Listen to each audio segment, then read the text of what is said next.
So it is kind of cute, but. And we're live. Happy Monday, everyone.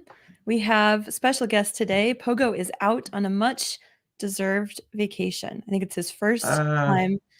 No, a questionable? Okay, well, we can talk about that offline. That'd be maybe great. deserved. Maybe deserved. So, Pogo, we hope you're not watching this and you're enjoying your time with your family. Our guest today, co-hosting with us, Jeremy Tate, founder and CEO of the Classic Learning Test, CLT, which is a wonderful alternative to the SAT and ACT. It's just totally taken off. Jeremy, welcome to the show. Awesome. Thanks so much for having me. Thrilled to be here. Yeah. Can you tell us a little bit about yourself? Just introduce yourself to the chat. Absolutely. Dad of 6, convert to the faith. I went to a very reformed, very Calvinist seminary to become a Presbyterian pastor, and somebody gave me a copy of Chesterton's Orthodoxy, and one thing led to another, and read my way into the Catholic Church in about 2010. And it's been wonderful. And yeah, started an alternative to the SAT and ACT in 2015, and really born out of a conviction that these tests, especially the College Board, aggressively secular. They have their tentacles in almost every school in the entire country, and they really censor, the entire Christian Catholic intellectual tradition.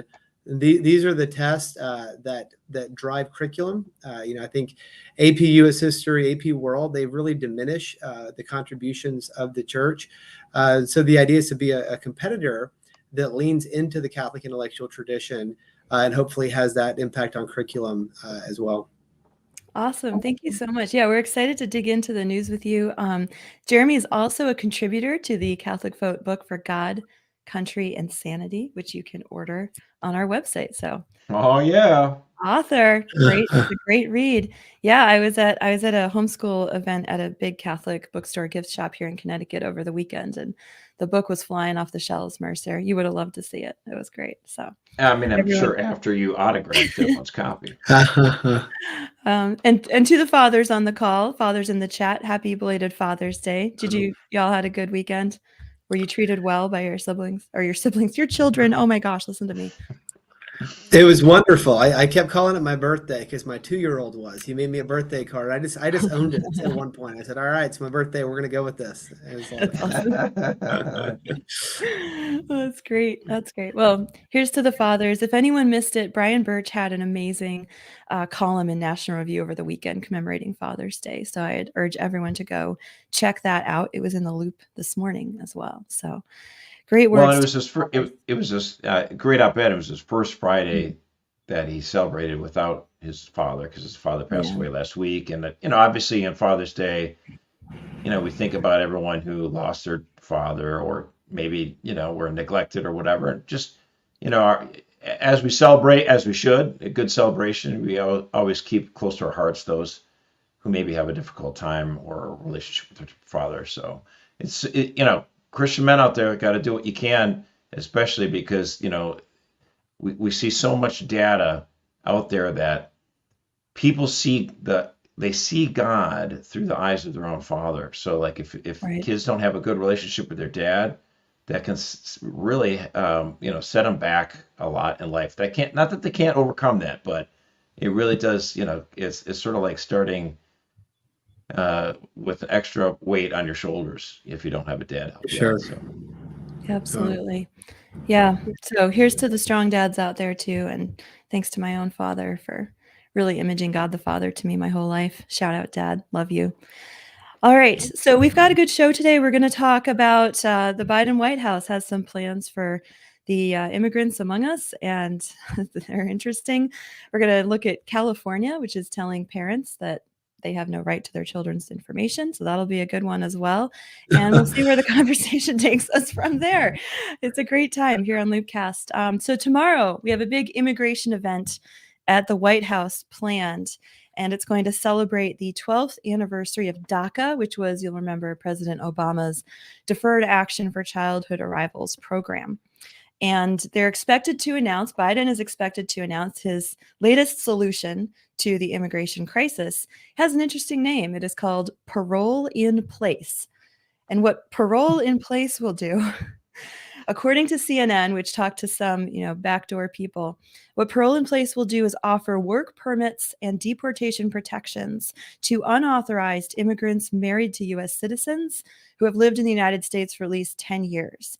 And it sounds like that's pretty defined, but this plan would actually, CNN estimates, benefit 1.1 million illegal residents who are here in the United States. And just a reminder to get the denominator, we estimate that there are about 11 million illegal immigrants currently in the USA. And of those 11 million, 8 million of them arrived in the last 3 years. So they are Biden, bring them in, Biden. Josh, thoughts about this new plan? First of all, just the statistics of it. Okay, so he's going to, he said he tried to get Congress to pass this and they didn't do it. So he's just going to go on his own, which it's funny that he does it on the 12th anniversary of DACA because, of course, that's exactly what Obama said. He had no authority to do DACA, and then he did it anyway. I love it. Tradition. At least they're sticking with it. It's just absolutely asinine. And then you see okay, so we're going to allow illegals to stay in this country if they're married to U.S. citizens. Interesting. So you're thinking, wow, maybe was this like a few hundred, maybe 1,000 or 2? 1 million? Mm-hmm. There are so many illegal immigrants in this country that well over 1 million have married citizens already. It's like, how is this possible? How is it that there's 1 million people that are in this country illegally that are married to U.S. citizens? It sort of blows your mind. And it makes you wonder if we're even is this even real? 1 million, really? So, but again, this is one of those cases where the federal government just is deciding to not prosecute its crimes again, not prosecute lawbreakers because they decide to protect a certain class. It's one thing if you're a police officer and you pull someone over for speeding and you give them like a warning or whatever. In this case, you're just saying anyone in this entire category, we're just not going to prosecute against. It's the same thing they did with DACA. Now they're doing it with these, spouses of U.S. citizens, but these people who are here illegally. So again, and you start running into this other situation that we have now, where states are, the Biden administration is opening up the registering, trying to get people to register to vote at welfare offices. Okay. So where you're going to collect aid and, assistance, right? Well, we're providing aid and assistance to people who are here in this country illegally. This is what has frustrated so many people in Manhattan, that people are getting debit cards. Here's a $2,500 debit card, go. And so then now they're trying to register people at these offices. And the thing is, the federal registration form to get registered to vote does not actually ask you whether or not you're a U.S. citizen or not. And doesn't tell you, hey, by the way, don't register if you're not a U.S. citizen. Because of course, in our federal government's infinite wisdom, well, that would just be inappropriate to ask that question. Mm. So you have all these welfare offices across the country, except Arizona, where the lawmakers there are like, so if you're going to have any voter registration forms in the state of Arizona, you have to ask if these people are U.S. citizens. And so what the federal government does is like, okay, well, when they register to vote for Arizona stuff, we'll make sure then we'll make sure they're U.S. citizens. But the other forms, it's all crazy. the other It's only one state. Like, how is that only in one state? Because it sort of seems. I know, it's like, what happened? Idaho. And this is where you start to realize this is one of Josh Mercer's crazy maxims here. Actually, conservatives in deep red states are not as based as conservatives who live in Los Angeles or in New York or San Francisco, because they've been in the zoo for a while and they start to realize what's going on. Connecticut.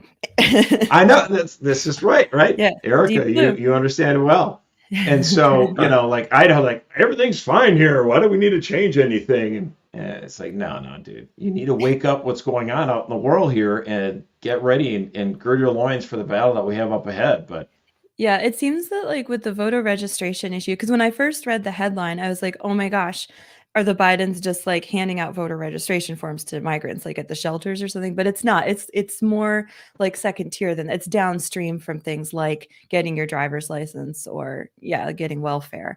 And of But course, you don't need to be a citizen to get a driver's license in right, states which like New makes York. sense, right? But it seems like the problem is, or one of the problems is, we just have no concept of what the scale is. Because there's no tracking either of how many. So like, do we have an idea of how many illegals would have voted in 2020 in the presidential election? Do we know that? Or is no one even tracking these numbers? Well, again, it's, the people who are trying to get these people to register, it's like, see no evil, hear no evil, and it's like, it was like my friend he went to go vote in Washington, D.C. a few years ago, and he pulls out his driver's license, and it was like, you would have thought he was pulling out a handgun. They're like, whoa, put that away. You don't need that here.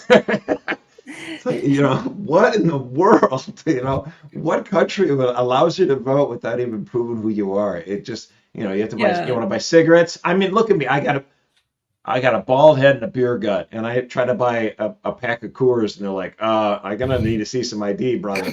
Like, you really think I'm 19 years old? God bless you. You think I'm 19 still? Yeah, they stopped carding me about 10 years ago too. Sad days. I don't know about that. I think they still are. Well, thanks, Mercer. That was the correct answer. Appreciate it. And people are like, well, is this really even happening? But we already saw this in San Francisco. We do know that there are non-residents voting in the local elections there for school board. It's not even just that. The lady who's in charge of the elections in San Francisco is not a U.S. citizen. Yeah. I mean, like, and they swore her in, and she said her, she was sworn in, and she said it in Mandarin. Yeah, she said in Mandarin Chinese. Oh my gosh. Okay. What an icon of everything that's wrong. But Jeremy, like, I wanted to pitch to you just a more broad philosophical question about this, right? Because one of the arguments one of the pushbacks that Democrats make in a goodwill kind of, facade, I think, but in goodwill way, let's just try it. But they'll say things like, well, it shouldn't just be citizens who vote in things like school board elections or even presidential elections, because if you live here, whether you're a resident legally or illegally, you're being affected by the policies. So all residents should be given the right to vote. And so what do you think is the deeper philosophical thing there? Like, should we allow residents to vote, or do you need to be a citizen of a country to vote? It's such a great question. And something that gets lost in this is, the Trump administration actually naturalized, my understanding, more citizens through the legal way than any other administration previously, and so this part that makes America America, Statue of Liberty. I married into a family of immigrants as well that deeply love America, but I think this is the key distinction, though, is that it's got to be legal, and one of the things that blows my mind, Erica, is that and NBC did this a few years ago. The only demographic in the country that can actually pass the U.S. citizenship test are legal immigrants. Really, only 19% of people who are not legal immigrants can pass the U.S. citizenship test, right? And so these are some of our greatest citizens, and it is misrepresenting, I think, the conservative value that we're anti-immigrants. You're saying that the demographics couldn't pass? No other demographic could pass the citizenship test. I mean, I'm just so worried about that. What would Chief Justice Judy say about that? That was just so terrible. Oh my goodness! And what's even wilder about that is that the group that has the highest pass rate has the least formal education. It's folks that are 65 and older, where not nearly as many went to college, and they pass at 70%. But people 45 and under only pass at 19%. It's just wild. That's so scary to me. What we should do is to start, quizzing all of our guests on the different citizenship stuff. That's right. I can pull out some citizen questions. I think. Jeremy, all right, we want the three branches of government. Go. That's right.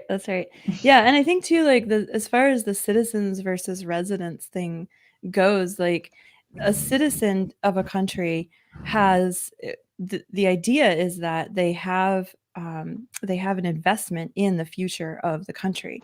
Whereas a resident who's here either illegally, like they're here on the premise of breaking the law. So allowing them a voice to shape our laws and shape our policies is just antithetical to the notion of a just society. Anyway, maybe I'm getting too heady here, but a citizen. Well, I mean, look, my sister, she's planning on moving to Germany, I think next year.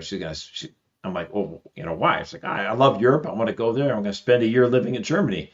It would not be normal for her to assume that she should be able to vote in that country's elections. She's only going to be there for a little bit of time and then she's gone. Like, why should she have such an influence on the policies and the laws? If she likes it, stay. If you don't like it, you move on. But it's not like you have a vested interest in the outcome as if you lived there as a citizen for presumably the next 20, 30, 40 years, as well as your children. I mean, it's only natural. Yeah. Well, the left isn't having children, so there's that too. But other interesting. You had a poll in here, Josh. The majority of Hispanics now support mass deportations of illegals. That's a crazy one.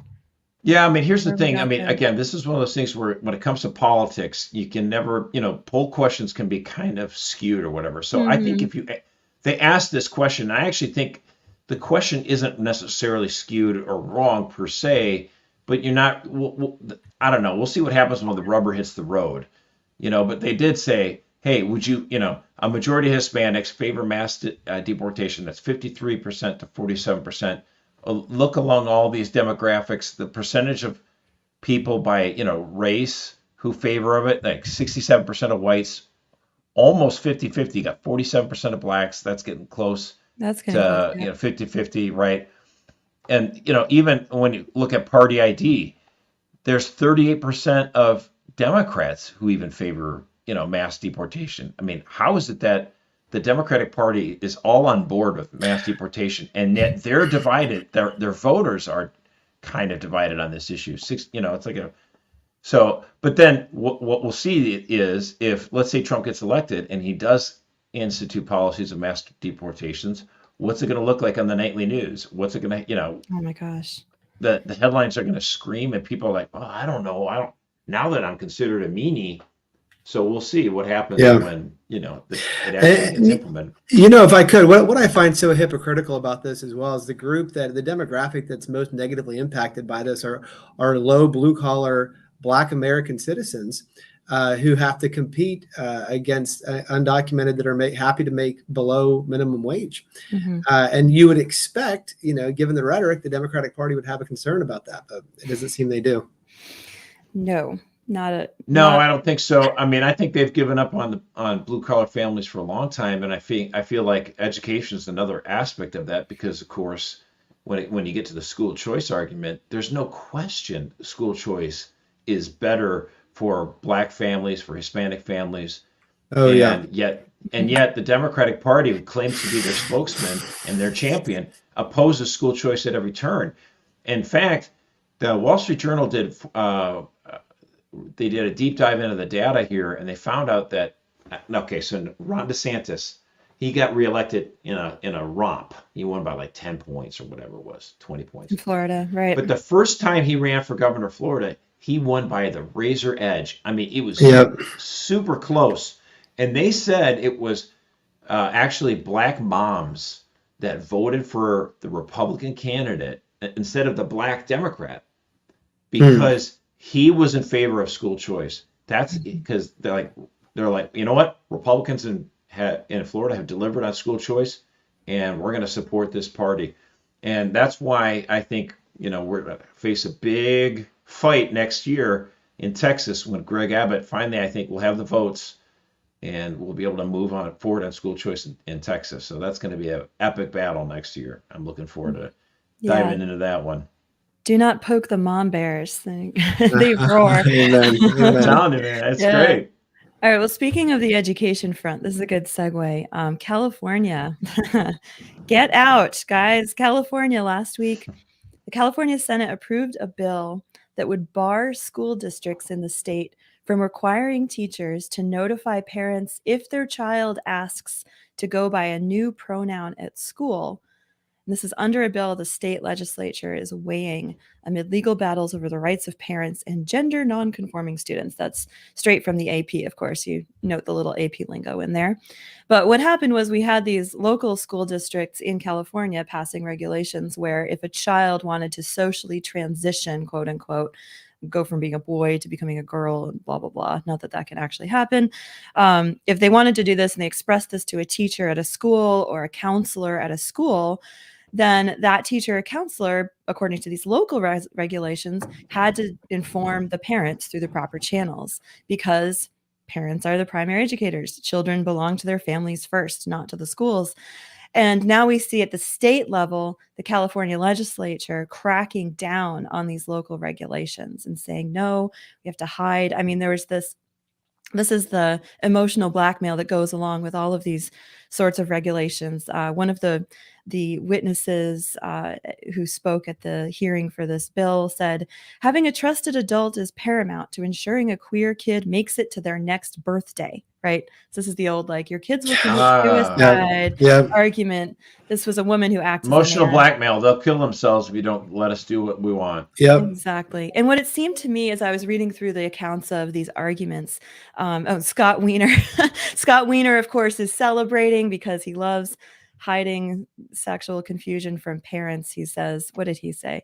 Today, we passed critical legislation to ban forced outing policies and ensure trans youth can decide for themselves if, when, and how to come out to their parents.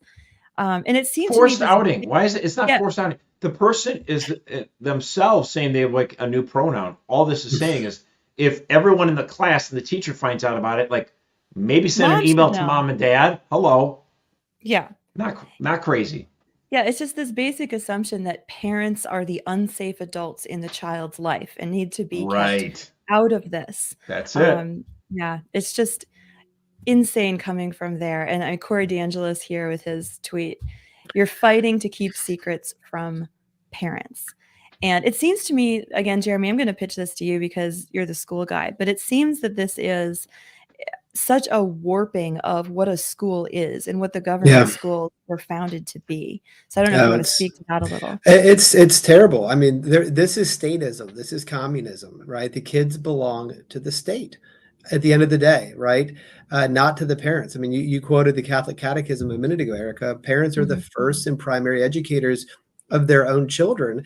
And now we are all forced to pay into an education system that denies that truth, right? You even have it in the founding documents of the UN in the 1940s, this right of parents to choose the education for their own parents, for their own children. And the fact that now you've got this is just next level insanity. And it's on par with everything else coming out of California right now. Mm-hmm. Yeah. Well, and I know what you said at the top, Erica, about like if you have a choice, flee California because there's such lack of freedom. And those who are in a situation to do so, I would agree with you and echo that. But my heart aches for those who, for whatever financial reasons, they can't escape California. And it really just, I mean, you talk about all this stuff that, the neocons of this 21st century, they want to try to make the world safe for democracy. They want to liberate Iraq and they want to liberate Afghanistan. It's like, I would rather just liberate the California than poor people there that live under this kind of regime. My goodness. Yeah, and it's astonishing to me. And by the way, I'm not saying invade California for some people who listen. I'm not. YouTube, tempting that it may be. You're not saying invasion. No National Guard into California, although they wouldn't be sent anyway. But yeah, it's astonishing to me because there are so many great Catholic communities in California, but it's just not enough to overcome the votes that you get in those big cities going to these Democrat regimes. And like you said, Jeremy, this is sort of the devastation of the school system and the family writ large in California. But it's also happening in other sectors of society there. I mean, there was a story last weekend out of Oakland that they actually had to take down in certain segments of the city. They had to take down the traffic lights because vandals were stealing the copper wiring to sell it, and they would put up a new traffic light, and the next day it would be gone. So now you have these pictures coming out of Oakland where there are stop signs just bolted to where the traffic lights used to be. I'm like, that's just sort of an icon of what's going on in California in general. But yeah, I mean, it seems like, I mean, and I'm in a blue state as well. We have no school choice other than a very, very free homeschooling policy. There's almost no regulation of homeschoolers, and that's due to a really interesting coalition of super conservative Catholic and Christian groups here in Connecticut. And then Peter Wolfgang will tell you we have friends who are Wiccans and like free spirits who are super liberal socially, but you don't touch their homeschool like little co-ops. And so we've managed to hold it at bay here. But states like California, we don't have school choice. We don't get a kickback. We pay our taxes, and our schools are failing here. But honestly, that just makes me think it would be wonderful to have some sort of federal legislation. I know that there's been a few senators have kicked around this idea, like you just basically come up with education savings accounts tied to whether it's, income taxes or whatever, to help some of these families in deep blue states where there's no possibility of having school choice in California, New York, for, really at all, to give them a chance to escape the asylum and try to pick some sort of private school. Because, I know you guys homeschool, Erica. There's a lot of families that do that. It's rapidly growing, but there's some people there are circumstances they're not able to do it. And, if you could come up with some sort of education savings accounts that these people could flee the asylum and get private schools, Catholic schools, that would be a blessing. So it'd be nice to get something passed. If Trump gets in there, maybe we can attach it to a new tax reform or something like that. Yeah. I think it's impossible to over-exaggerate the threat that school choice poses. I think this is 100 years now that we've had real radicals owning education and pushing it in this aggressively secular direction. And now I've talked to these families. I've talked to these heads of school in Florida. They're getting applications through the roof. Their enrollment is blowing up. They can't build these schools fast enough to keep up with demand. Catholic schools, Christian schools, classical schools. So I think Florida is going to be the case that allows us to, because we're getting all the data, and even the data points that I think my progressive friends care about, things like closing the achievement gap. Florida's doing it better than anybody else. Yeah, the numbers don't lie. That's awesome. And if we get Texas to do it this next year by passing it, then you'll have two majorly big states, Texas and Florida. And that would just be astounding to have.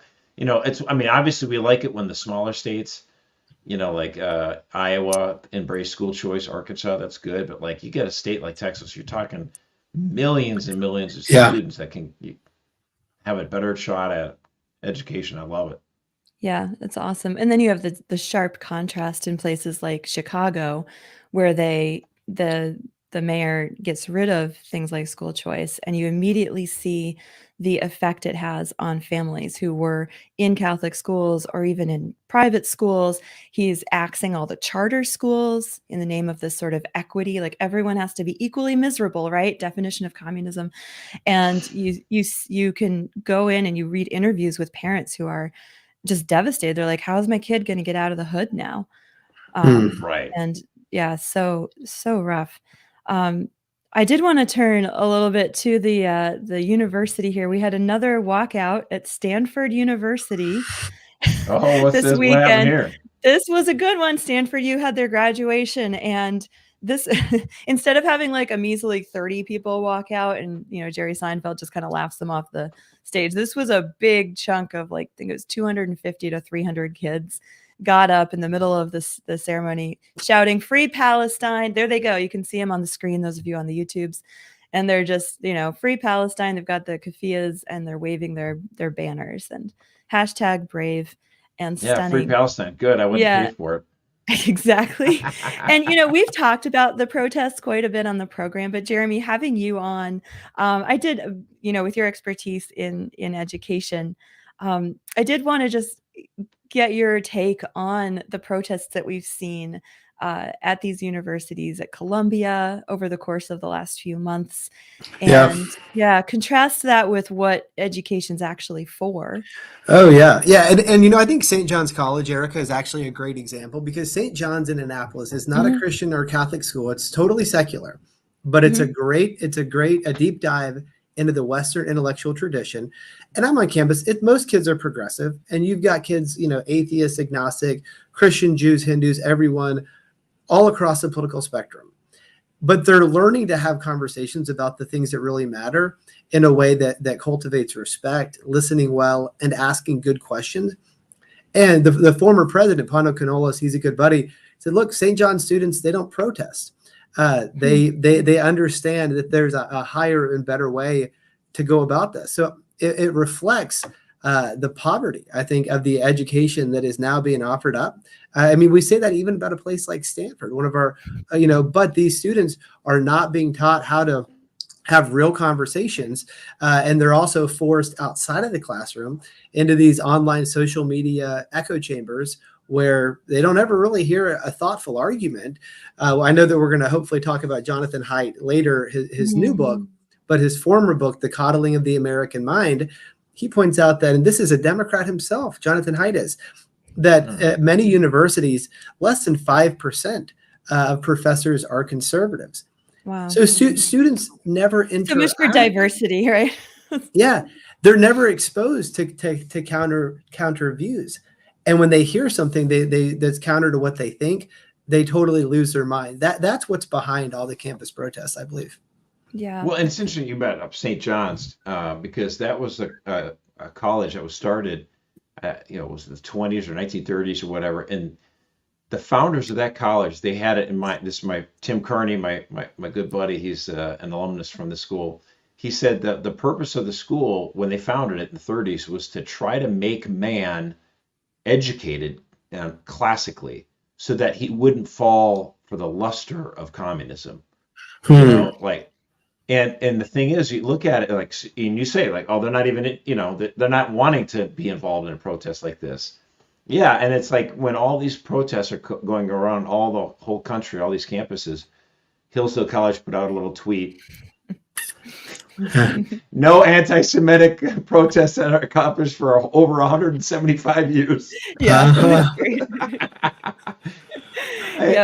If you educate men and women, with the classics, they're not going to fall for the latest propaganda thing where it's like, yeah, rah, let's do a social media video. We're all walking out and screaming at, an actor who happens to be Jewish because you care for the plight of Gaza. It's bizarre. Yeah, it was neat. There was a quote in CatholicVote did actually, Jeremy, you spoke to us about for this article. We did an article just on views of a university in response to the activist protests. And Dr. Edward Mulholland at Benedictine, he's the classics chair. Love him, yes. Yeah, he's great. He had a great quote. I was going to read it. The type of protest that uses force and refuses discussion or reasoned debate is exactly what universities were founded to replace. There is nothing more antithetical to the true spirit of a university. And I was just kind of reflecting on that all that communism and Marxism, like the Frankfurt School, all that they can offer to a young person is a weapon and a soapbox in the park, because all they have, once you abandon the idea of transcendental truth and goodness and beauty and reason and dialogue, all that's left is force and shouting and anger. And again, like you said, Josh, at these schools like Hillsdale and St. John's, you don't see this phenomenon of protest because they have stronger tools, right? The pen is mightier than the sword, but all they're given at our Ivy Leagues is the sword. And I tremble for our country knowing that. But there's so much hope at these other schools. I think I told this story. Yeah, go ahead. When your only tool is a hammer, everything is a nail. Yeah, hammer and sickle. Yep. And I think too, the fact that this does happen it's happening right now is also reflective of the fact that young people are made to be fighting for truth. They want to be fighting. They want to fight. Yeah. Yeah. And so there's confusion about what that is. But when you strip away, like you said, Erica, the transcendentals, you're going to be left with this kind of mess every single time, and it's not surprising. It's very sad. Yeah. Actually, yes, I want to echo what you're just saying, because like they're looking at the current situation, because we have it, for most part, college education, we have stripped the transcendental and all the traditions, and really Western civilization, which was anchored in Christendom, all that has been stripped for so much of the universities. And so then it just becomes meritocracy in a sense, and getting a job, and becoming a useful cog in the machine. Well, yeah, I could see why young people would protest that, because that sounds bland and a life of misery. And so then this all these political movements come along and say, there's more than this. There's Let's meaning. fight for something. Yeah. And they give meaning, and it's, I think, the wrong way, but yeah, I think that's the danger. Yeah, I think, it's definitely, it's interesting, because I think we've said this before too, but Pope John Paul II, he was known for his love of youth, right? Because he knew that 20-year-olds, like late teens, early 20s, even going into your 30s, that the youth have this passion, like you said, Josh, they want to fight and they're searching for meaning. And he knew from his own experience in communist Poland that if you take away God, they're going to try and find meaning somewhere else. And that's why the new state religion, right, the LGBT sparkle flag, is taking such hold and such a grip on youth. And our job is to give them the alternative and the true purpose in life, and they'll grab onto it and do beautiful things. Yeah, the biggest protest at Hillsdale this spring, I was asking my daughter who's there, it's like, well, were there any protests? And she goes, oh yeah, there was one protest. Yeah, some Catholic guys, they took a papal flag, and one night they snuck into Central Hall, climbed all the way up to the bell tower, and flew the papal flag down over the bell tower. She's like, yeah, that's about as crazy as it got at Hillsdale. Then they all sang "Long Live the Pope" at the bottom of the stairs or something like that. And it's like, that's a protest I can get behind. They weren't even really protesting; they're just poking fun at the Anglicans there. So that's pretty funny. Let's do that. Let's do that kind. Good-natured protests. But Jeremy, you travel around to a lot of these schools that offer signs of hope, and we've mentioned a couple names. We've got Hillsdale, St. John's. Josh, we talk about you, Mary. Any other schools that parents could be looking at that you've really been impressed by? Schools that accept the CLT would be a good sign. Yeah. Right, good sign. Yeah, Benedictine is one of my favorite. I think, we think about God and his infinite wisdom. He chose, as I understand it, disciples around the age of college students, right, to turn the Roman Empire upside down and on its head. Right? I love that. Yeah. The potential, the capacity, the energy that they have is unmatched. And you go to a place like Benedictine, where this is a school that could have closed 25 years ago. It wasn't doing great. And Steve Minnis came in and he said, we're going to be so laser focused on mission that we'll go out of business for it before we compromise anything. Now they have record enrollment at a time when other Catholic colleges and universities are closing. And same thing with visiting you, Mary, Josh, where I know you've got one going next year. This is in Bismarck, North Dakota, and I was on campus and asked students, what brought you out here from Florida, from California to Bismarck, North Dakota? They wanted to be a part of this beautiful Catholic Renaissance, right? Young people want to do this kind of stuff, and if we can offer them a vision that's more exciting than what they're seeing at the Stanfords and Columbias, I think that they're going to go. So I am encouraged by the enrollment trends of young people going to these kind of colleges, but also the growth of things like Focus and other campus ministries. We go to Mass here at CLT on Wednesdays at the U.S. Naval Academy. They have 4 Focus missionaries there. It's a beautiful crypt church under St. Andrew's Chapel there. There's 40 or 50 midshipmen at daily Mass. It's packed every time. And it's really, really beautiful. So I think even as we are kind of in a sea of ashes and decay, there's a resurgence beginning to happen. It's just incredible. And it's happening on these colleges that we're talking about. That's so beautiful. Yeah, and I actually, this reminds me, so over the weekend, one of our favorites, Cardinal Sarah, sorry, he gave a talk at, where was he? He gave a talk in DC. Yeah, at the For Basilica, NASA. I believe. Yeah, at the Basilica. And it was, I'll see, I'm going to pull it up. It was titled "The Catholic Church's Enduring Answer to the Practical Atheism of Our Age." Whoa, big long title.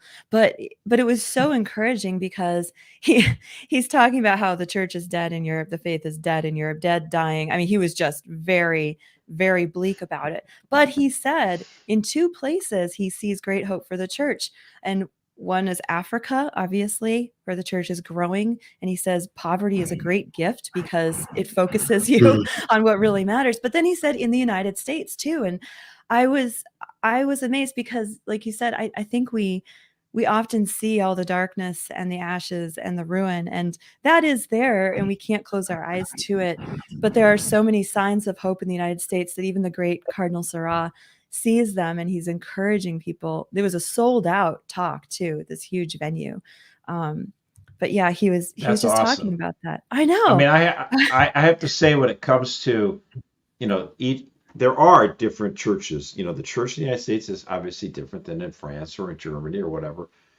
And, when it comes to the renewal in the United States, I'm not the only one who said this. Other people like Austin Ruse and others have noted that as we think of the church in the United States too, it was kind of, even the quote conservatives were kind of drifting in the 70s and 80s.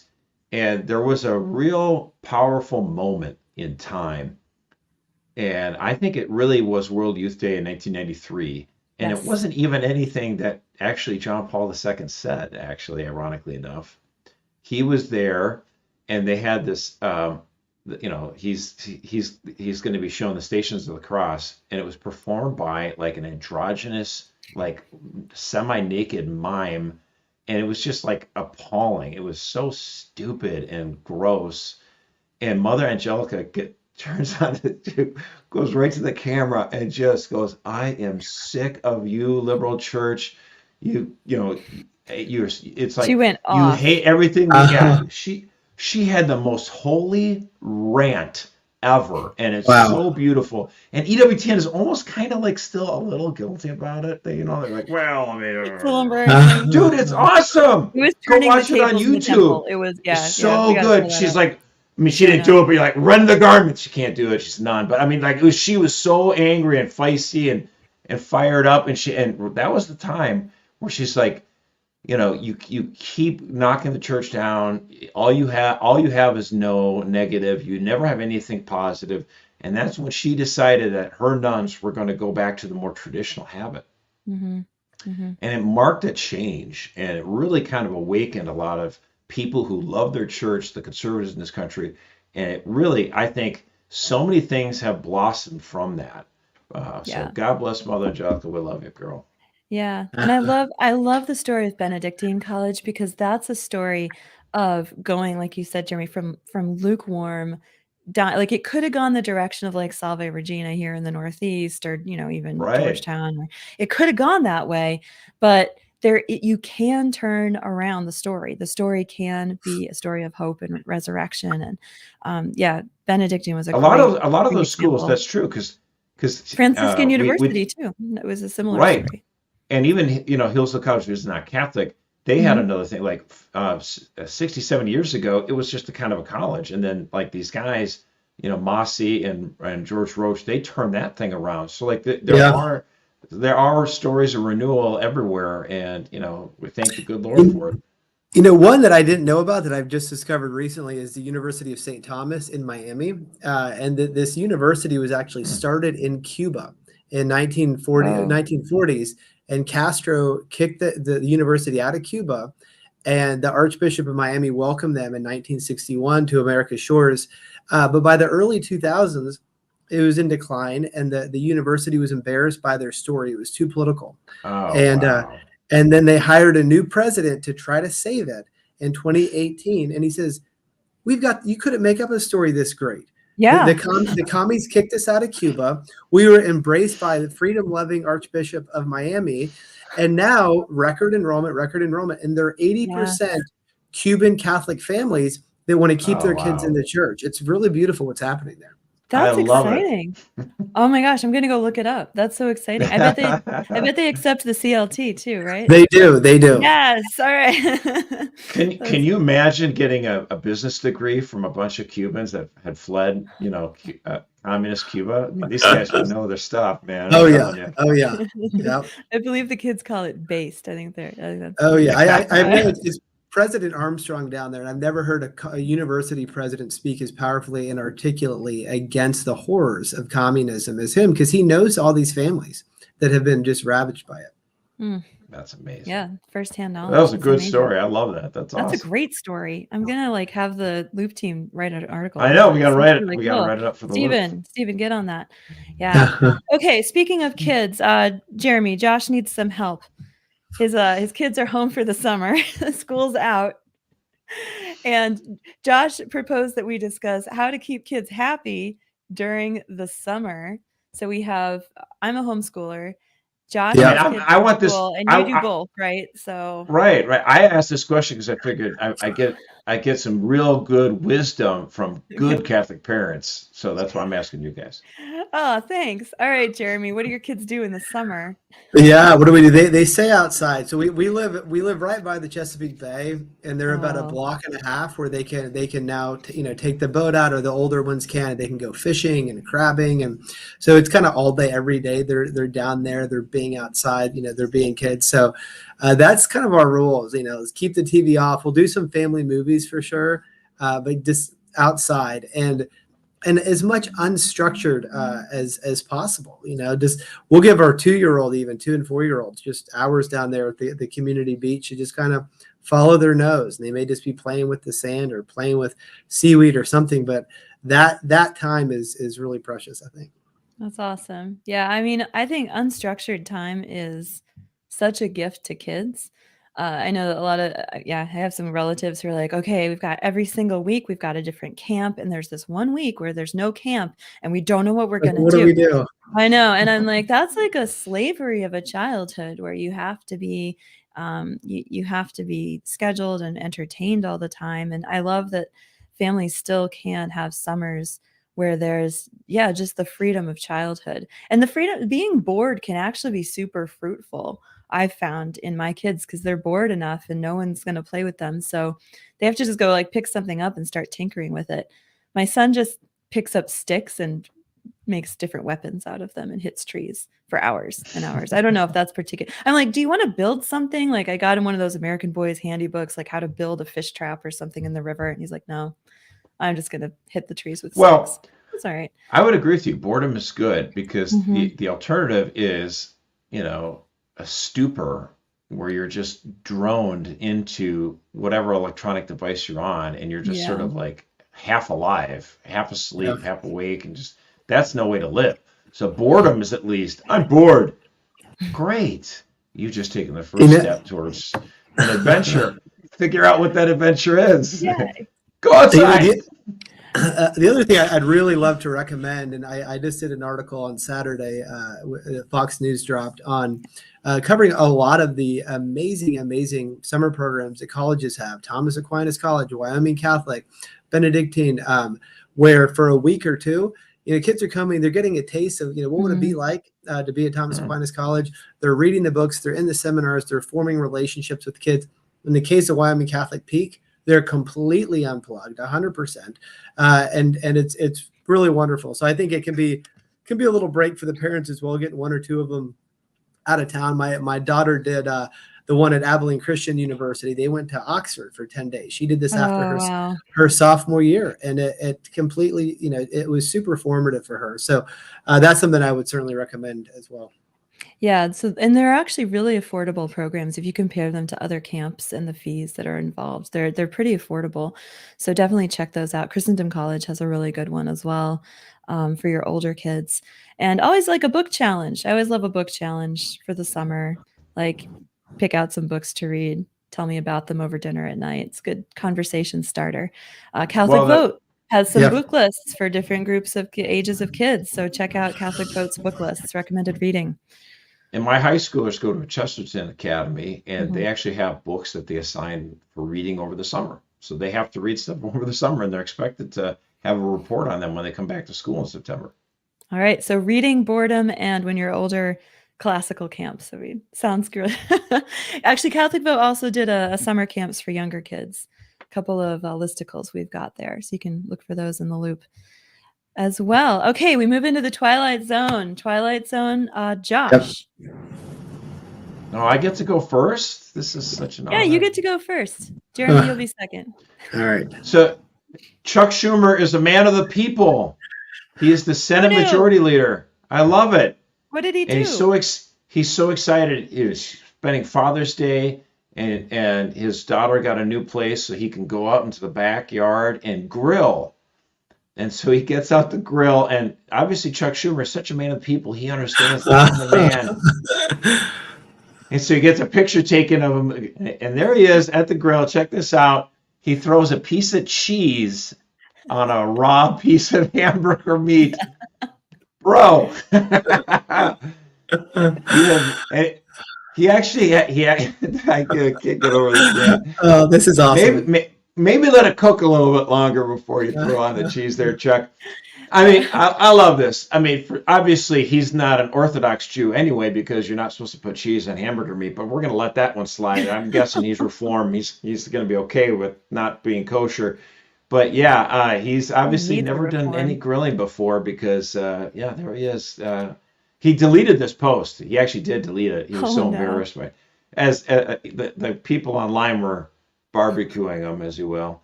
As they say, he got ratioed. I mean, the thing is, was it a year or two ago? You had Nancy Pelosi in front of her $70,000 refrigerator, and then now you have Chuck Schumer, man of the people, grilling. I just think this is so exciting. Wow. Oh my gosh! Yeah, over the no one on his team was like, maybe we should, run this by. He was just so excited. He posted it without running it by the team. They're like, or none of his team knows how to grill either, which would not. Yeah, apparently not. So, but this guy knows everything about guns and everything else about rural life. So just trust him on anything. Yeah. Did you see over the weekend we had two presidential election events? One was President Biden had a massive fundraiser in LA, and there was like Julia Roberts, Matt Damon. I mean, all the guys. Probably De Niro showed up again too, and Obama kind of ran the whole thing because Joe is not running things now. So you had this huge award, and they were making all this big deal. They're like, we raised $30 million in one night. We broke our record. It was amazing. Meanwhile, Donald Trump went out to Detroit. He goes into the inner city in the hood, and he shows up at this black church, and the pastor of the black church goes, "We are honored to have you here. Obama never came to the hood. Joe Biden goes to the fancy dinners, and he never comes to the hood, and we're so happy to have you here."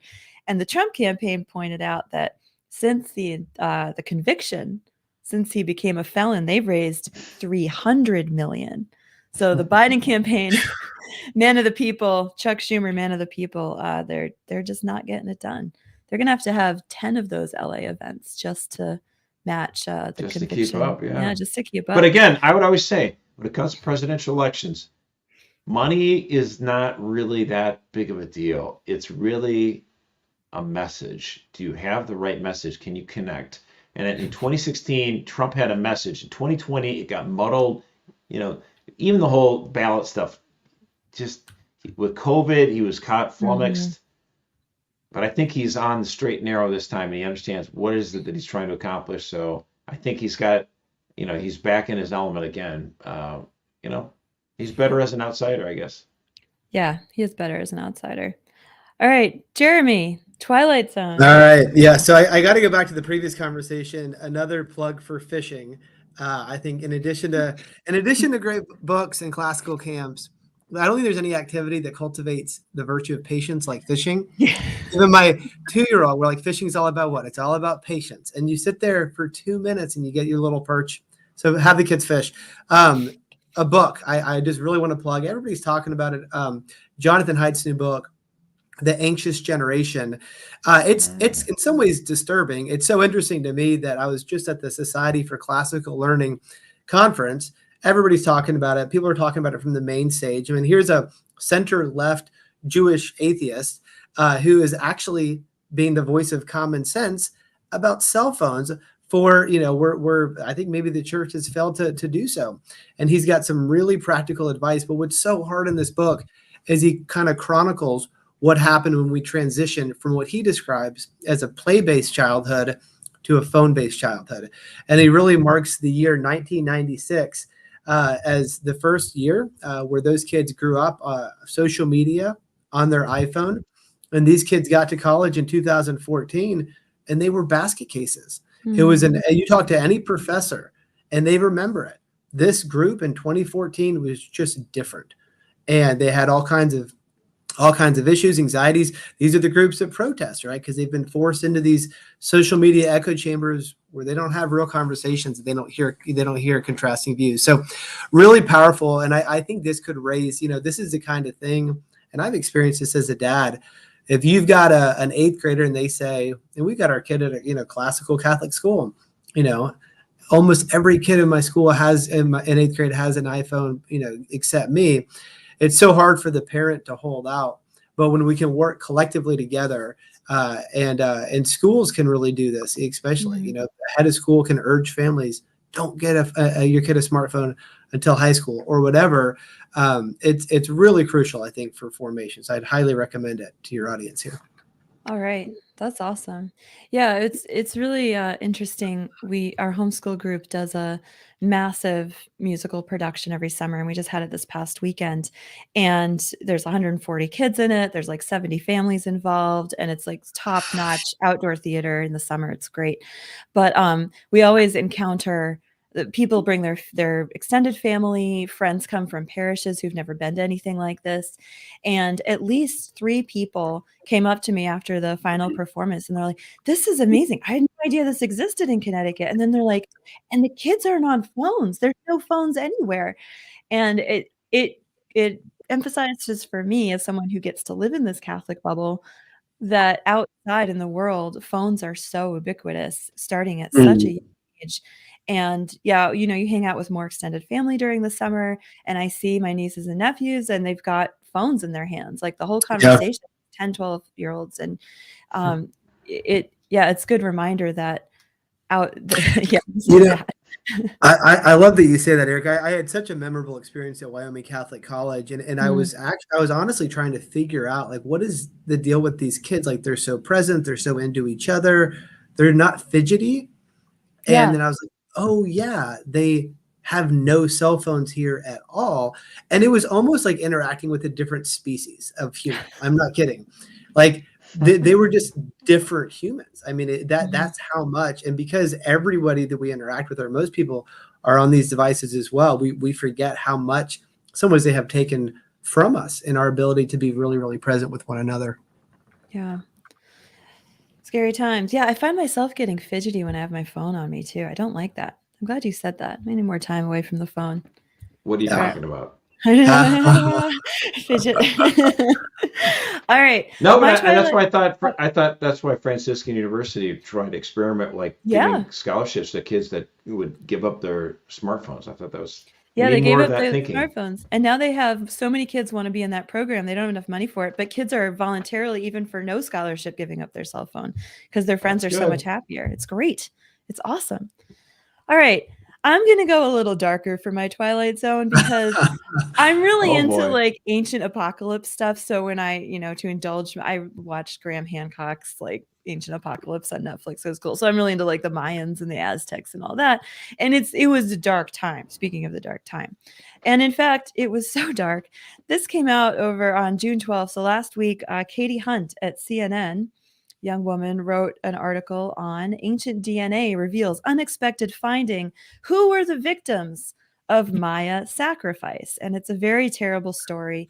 We've probably all heard of how the Aztecs sacrificed up to 40,000 people every year in Teotihuacan. And then it turns out that the Mayans, who the Aztecs ended up sacrificing, the Mayans had this practice going on as well for a period of, they found this one sinkhole in the jungle that was used for over 500 years to hold the remains of children.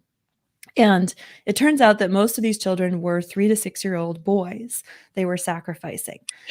The Twilight Zone, though, is the way that this article was framed. It starts off with the headline, and then she goes immediately into a long-held misconception is that the victims were young and female. And then she talks about this sort of, the virginal sacrifice.